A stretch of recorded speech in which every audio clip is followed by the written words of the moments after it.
Um assunto recorrente que preocupa o torcedor vascaíno, a questão da preparação física. Esse tema a gente vai abordar com muito cuidado nesse vídeo aqui, com informações importantes vindas de dentro do CT Moacir Barbosa e a declaração do preparador físico do Vasco. Marcelo Santana vai detalhar o que o Vasco está fazendo neste período até o início do Campeonato Brasileiro e a possível chegada de novos reforços. O Vasco tem 13 jogadores que irão terminar contrato até o final do ano, alguns já no meio desse ano. Na segunda-feira tem sorteio da Copa Sul-Americana e eu vou falar detalhes envolvendo o possível grupo do Vasco na competição. Beleza pura, povão vascaíno! Que bom ter você de volta aqui no meu canal, que a cada dia cresce, graças ao seu like. Deixe o seu joinha aí, se inscreva no canal, ative as notificações. Juntos, vamos chegar à marca dos 80 mil. Eu vou rodar a vinheta e na volta, só dá Vasco!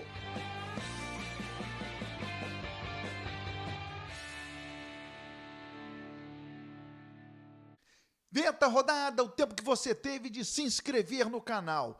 Meu muito obrigado. O Vasco tem 13 jogadores que terão seus contratos terminados até o final do ano. Cada um tem a sua peculiaridade, o seu asterisco, mas o Vasco, de uma maneira ou de outra, terá que resolver. Rapidinho, passando por eles. Ryan é um jogador que interessa até a clubes europeus. Se o Vasco não renovar o contrato desse atleta, ele pode deixar o Vasco no final do ano sem que o Vasco receba qualquer dinheiro. Ah, mas está tudo certo. Ele já disse que não vai deixar o Vasco sem que o clube receba algo. Só falta assinar. Não acredite nisso, torcedor. Só falta assinar. Então por que não assina? A assinatura do contrato é bom para todo mundo. Se ainda não assinou, é porque sim, falta alguma coisa. Quando você apresenta um contrato e que agrada a todo mundo, pega a caneta e vai. Se ainda não foi, é porque está faltando algo. Ou para o Vasco, ou para o Ryan. Léo Jardim, mais ou menos a mesma coisa. Só que o Léo Jardim dificilmente terá uma proposta do futebol europeu. Dificilmente, mas é um grande goleiro. E dizem que o Cruzeiro, embora o Clube Mineiro já tenha negado, teria interesse no atleta. A questão do Léo Jardim é que é um goleiro que o Vasco precisa renovar o contrato por se tratar de um jogador importante no elenco, ao meu juízo. Payet termina o contrato agora no mês de maio. Acho que o Vasco dificilmente vai permanecer com o atleta. Souza e Alex Teixeira, ambos têm contrato até o final do ano. Seria interessante o Vasco se desfazer o mais rapidamente possível, tentar uma rescisão contratual para não ficar pagando salário até lá. São jogadores que não vão agregar ao Carille. Jair, Paulinho e Puma. Esses três jogam no Vasco. Esses três, né, estão sempre em campo. Este trio termina o contrato no final do ano. De Luca, Capasso e Riquelme não vão ajudar em nada, não fazem parte dos planos, estão lá recebendo mensalmente. O Vasco tenta realocá-los em outros clubes. As propostas que aparecem não interessam aos atletas, porque eles recebem bem no Vasco da Gama e estão lá com o Vasco tendo que pagar mensalmente. Felipe Coutinho, contrato até o meio do ano. É provável que ele permaneça no Vasco. Há uma extensão nesse empréstimo aí por tudo que envolve o Felipe Coutinho e o clube.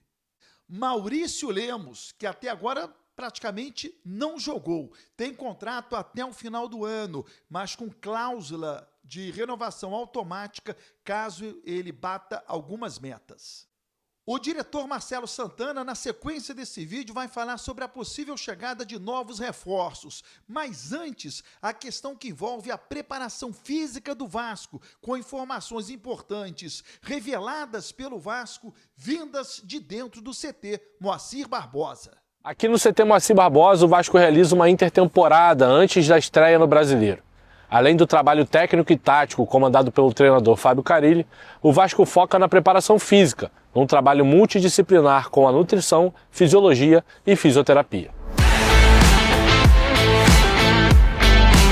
Além da principal competição nacional, somando a Copa do Brasil e Sul-Americana, o Gigante da Colina pode disputar neste ano até 61 jogos a partir do dia 30 de março.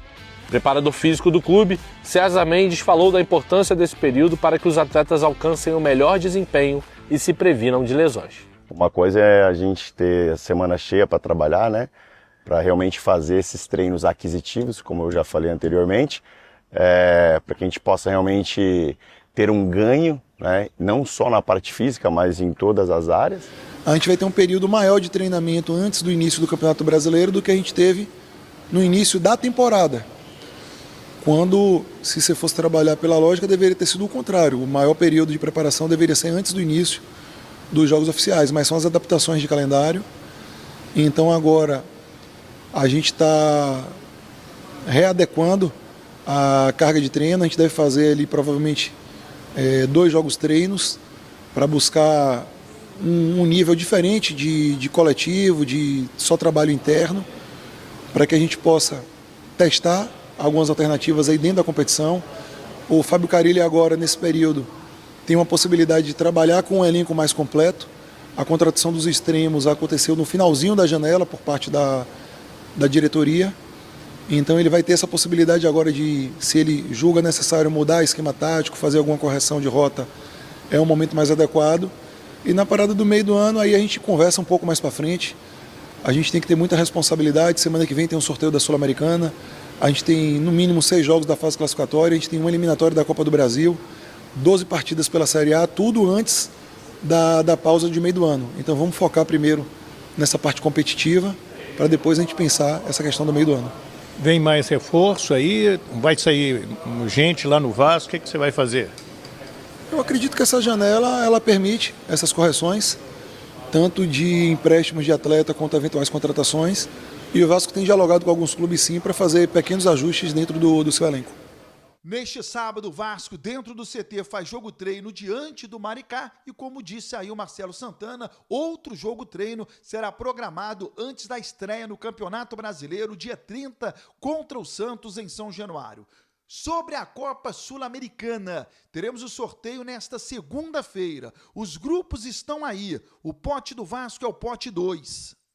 O Vasco, portanto, não vai enfrentar na primeira fase nenhum clube do pote dele e não vai enfrentar nenhum clube brasileiro. O regulamento da Sul-Americana diz que clubes do mesmo país não podem se enfrentar na primeira fase. Ou seja, preste atenção, o pote 1, o Vasco só vai poder enfrentar Independiente, Lanús, Defensa e Justiça e América de Cali. Se o Vasco encarar, por exemplo, um argentino desse pote aí, nenhum outro argentino poderá entrar no grupo.